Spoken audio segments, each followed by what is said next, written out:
Alex Rodriguez. You can see all the things I do. So let's see Seth's blog. Now it must have been on Chrome. So let me have a look on Chrome. I think it probably was on Chrome actually. I shouldn't have done what I'm just about to do, should I really? Hang on a second. Here we go. Here it is. It was on Chrome. Have a look at this. So all I'm going to do, this by the way is the 1 second thing. Notice up there I've got Internet Live Stats is where you go. Internet Live Stats, and you notice I've got /1 second. So you notice this number here is different than the number I told you, right? Because it's updating. And have a look at this many emails since I started opening that page 17 seconds ago. Wow. Again, show me hands if this blows your mind. Absolutely blows your mind. If that doesn't blow your mind, have a look at this. Have a look at this. Let me just get rid of that. And I look at this. Have a look at this. This is right now the total number of websites. Look at this being created. And look at that number going up as we speak. Emails sent today. Internet users in the world. Tweets sent today. Look at the blog post written. And you want your blog post to stand out? You've got to be kidding me. When I look at this, it blows my mind. Does it do something to yours? Wow. Yeah, it's like very, very stunning. And you can go and have a look at all sorts of other things there. Let me just go back over here. I better stop that thing because it will just fool everybody, won't it? So let's go back over here and get back in here. So with all of this stuff going on, what's very interesting is what do you do about it? And I came across this book. It was written in 2013. But this one, I only came across it about 2 weeks ago, and you can see what it's called. It's called Present Shock. Now, that's a bit of a play. You remember Future Shock with Alvin Toffler? He wrote a very famous book called Future Shock. And I'm reading this book, and I'm thinking, it's going, wow, it's really cool, because I'm all about, on and being on and 24/7. Yeah, wow, reading this thing. And it's all about that for the first 30 pages. And then I get to page 31. And at the top of page 31, he says, there's a problem. Let me show you how he describes the problem. He says, do you remember how, he says, and I would say mobile phone, but you say cell phone. Is that right? Yeah, cell phone. Okay, so so do you remember when you got your first cell phone, not the big brick, but maybe I guess 6 or 7 years ago, and he said if you took your phone and you were talking to someone on your cell phone and someone else called you, you would not know that someone else was calling you. The other person would get a busy tone, but you would not know that anyone else was there. And then you may remember that the carriers changed all of that. So now you can set your phone up, can't you, to know when someone else is calling you. Yes or no? Yes. So what do we now do? Now, one of the things that we're going to talk about tonight is this whole thing, this critically important thing to understand that we are in a new age. It is the age of connection. The age of connection. And that doesn't mean that we have to have multiple Twitter accounts. It means that you and I as human beings need to connect. That means, as we were talking today, it doesn't mean that we think about marketing. It doesn't mean that we think about advertising. It doesn't mean that we think about writing blog posts. What we think about is we have this thing going on underneath that. How can I do things that really connect? That's it. Do you get that? It's not how can I sell stuff. It's how can I connect is where it's at. So anyway, so now what happens is here you are talking with a person and another call comes in. Now show me if you've ever done this. Now this is called honesty time, right? So you hear the beep, beep, beep, or whatever it is you hear that says there's another call. Now before that comes in, we're connected. We're giving attention to that person on the phone. Then tick, tick, or whatever the thing is. Now, how many of us do this? We kind of take it away a little bit, and we speak a little bit louder so they won't realize that we've taken the phone away, and then we kind of glance and we go, oh my God, it's so-and-so and so forth. Do I really want to talk with that person or don't I? Show me your hands if you're getting... And in that moment, what have we done? We've disconnected. And the reason we've disconnected is that the present, something that's happening apparently now, gets our attention more than the connection that we really have. And he says, this is the problem. In fact, he describes it like this. He says, our society has reoriented itself to the present moment. Everything is live, it's real time, and it's always on. How many of us can relate to that? I mean, it is, right? I mean, this is going to be amazing to you. I actually was in a restaurant a couple of nights ago, I think it was, and I can't remember where I was, but I do remember I was in a restaurant. It was in Wilmington, North Carolina.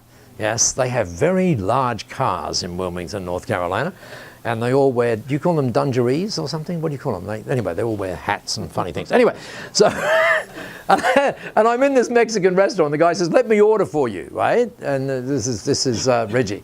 And he says, let me order for you. And I actually said, well, would you order for me? Because you know Mexican food much better than me. So he does. And it's about 3 o'clock. And the size of this meal that comes out, I said, that's for the entire table. Oh, no, that's for you. I've got a photograph of it. I posted it up on the web and say, why is everything so large in America? It's a huge thing. But anyway, so why did I tell you that? Oh, yes, because it's always on. That's right. And I was in that restaurant and I actually observed people sitting across from one another like this with the opportunity, with the opportunity to connect. And here they are on their mobile phones. Mm-hmm. What's happening? We're always on. Seriously, what's happening? So, Mr. Rushkoff continues and he says, it's not a mere speeding up, it's more of a diminishment of anything that isn't happening right now. And look at that word, and the onslaught of everything that supposedly is. And he suggests we do something about that. And actually, if he were here, he would say, congratulations for already doing it. You have tonight, just by being here, you've already done what Rushkoff says we should do. And what Rushkoff says would be a good idea because of that onslaught is simply do this. Just hit the pause button. Hit the pause button and think about what's going on in our businesses and think about what's going on in our life and just hit the pause button and let the phone ring. Do you know what show me your hands if you get what I'm saying. You all do, right?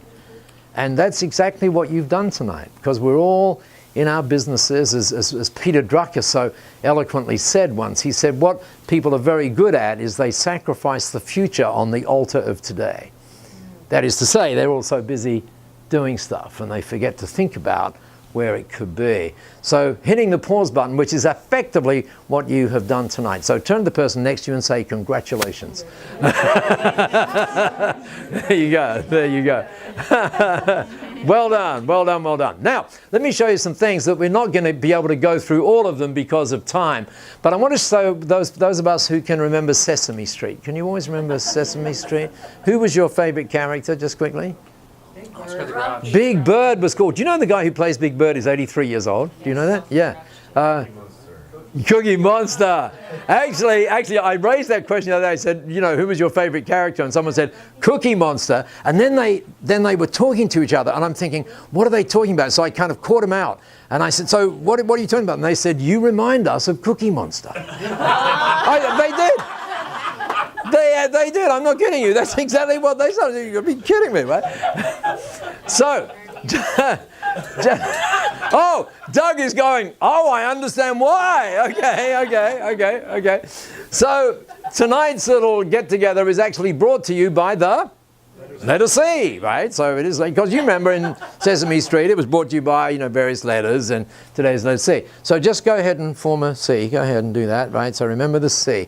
So now we're not going to be able to cover all of these in our time together tonight, but what we may do if I talk fast, right? So let's see if I can talk fast. So I actually think there are 3 things, just 3, that we need to grab hold of. Just 3. And when we get hold of these 3 things in our businesses, then magic happens. And by the way, what was so good today was to be sitting in these one-on-ones with people and really get that even though they're doing wonderful things in their business, I got reminded at every moment today that we don't do businesses with businesses. We do businesses with people.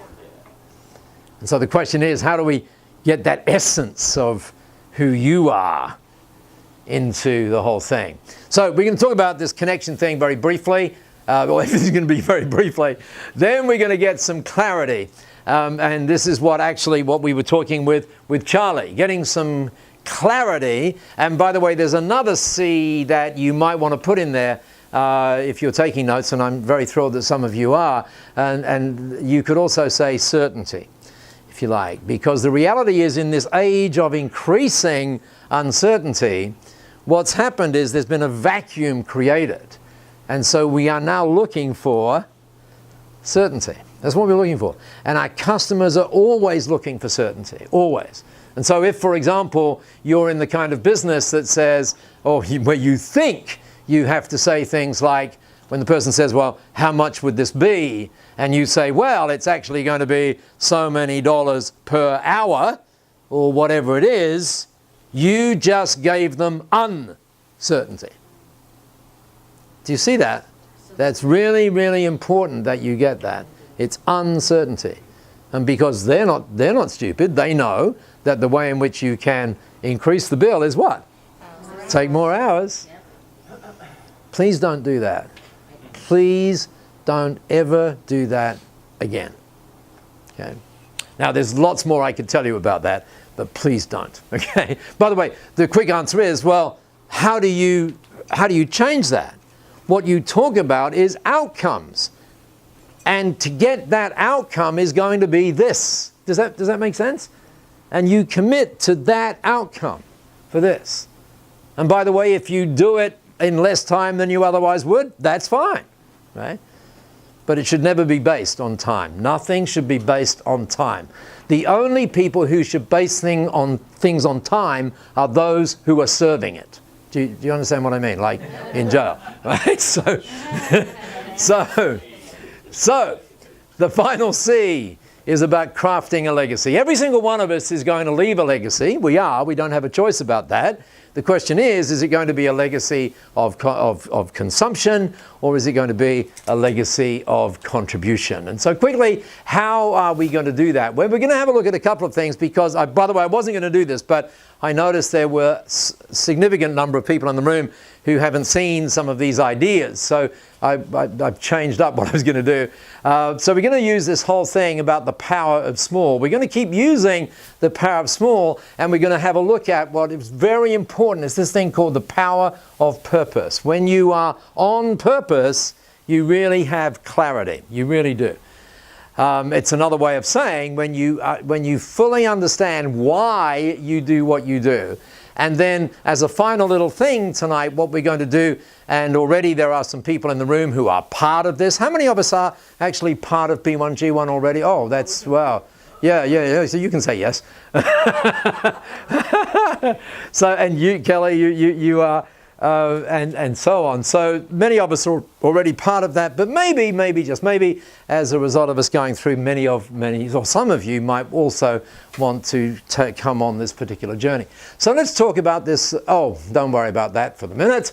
Okay, let's go have a look at this. By the way, do take a note of that. Some of you who've seen me before know this is very, very important. The power of any idea is only ever in its implementation. And so this is not about going home tonight and saying, wow, I got all of these ideas. What it is about is looking at all the ideas and saying, these are the ones that I am going to implement. Yeah? So very, very important. It's only ever about the implementation. In fact, let's just lock that in. They're scary eyes. Look at those eyes. All right, go ahead and look at each other again. Go ahead, go on. I know you like it. Go on. And what I want you to do, you can give them a big high five again. And this time you can say, I commit to taking action. Go on, give them a big high five. I commit to taking action. Very, very good. Very, very, very good. Now, some of you would know who this guy is because just in case you didn't know, there's a sort of an election going on in this country that captures the imagination of a lot more people than it ever has, by the way. So, and this guy, some of you would know that because he is the guy who is actually credited with getting President Obama elected for the first time and then re-elected. And he has some very interesting things to say about what is happening, for example, in the Republican Party, if you read this guy. And the reason he's saying that is he's saying most of us we got it wrong. We didn't understand what was happening. But he really does. This is a guy, do you know who he is? His name is Nate Silver. Yes, Gavin, you know who Nate Silver is? And so he made his claim to fame was that he analyzed masses of data, and he had this way of analyzing the data so he could see threads in the data which no one else could see.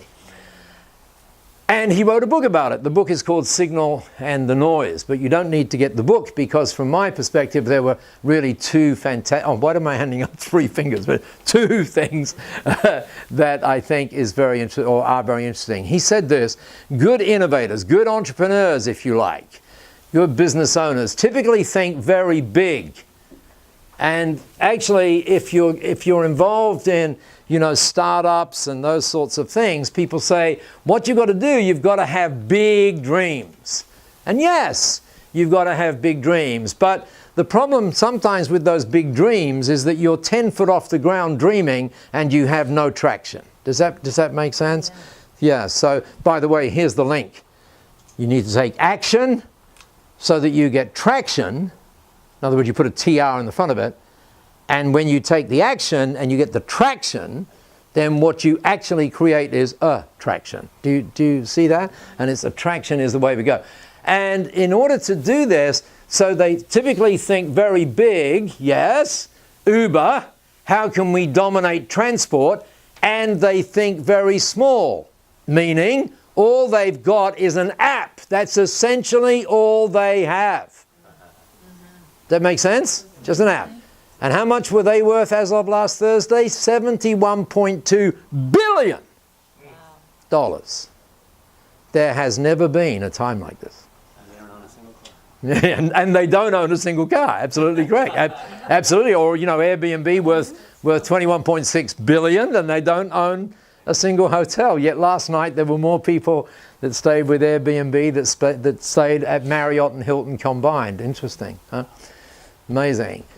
And so it is all about thinking differently. So yes, by all means have the big dream, but don't lose, in fact, focus on the very small. And it's when you focus on the very small that things open up in a way that for many of us will be kind of, whoa, that was interesting. How about this? New ideas are sometimes found in the most granular details of a problem where few others bother to look. So it's granular, it's tiny, it's all of those sorts of things. And that, by the way, is the whole secret to this called POS, meaning power of small, as opposed to point of sale, power of small. And that's what, as you'll see, B1G1 is all about. Now, you don't need to draw this diagram, and those of you who have seen this before will know that this is a central diagram. In order to get the most out of all the work you do with Doug and all the work you do with Jody and so on, I'm going to suggest to you that we need to think about our businesses in a slightly, well, in fact, in a massively different way. We need to understand that there is, and I got this from Michael Gerber. Some of you would know of Michael, right? He wrote the E-Myth, and do you remember that? And that's still, if you go to Inc. and you say, what are the 8 books that every entrepreneur should have, and that book was written in 1990 called The E-Myth. And people, by the way, think that the E-Myth is all about working on, not in, which it is. But in fact, the great tenet of that book is that the only reason to start a business is to sell it. Which is kind of interesting, right? So in any event, so Michael said to me in 1990 when I first met Michael, Michael said to me, he said, Paul, always remember 2 things. 1, a big business is a small business that continued to do the right things. Right? Yep. So sometimes what happens is we look at big businesses and we think, oh yeah, well that's okay for big businesses, but it doesn't apply to me. Yes, it does, because the big business was a tiny business that continued to do the right things. And then when they got to be a big business, they forgot about how to do the right thing. Right? Many of them, didn't they? And the other thing he said is always remember this, that a business is nothing more or less than a series of processes. That's all it is. And all we need to do is not focus on the business, but focus on the processes. Now, who are the people that were in Doug's session today?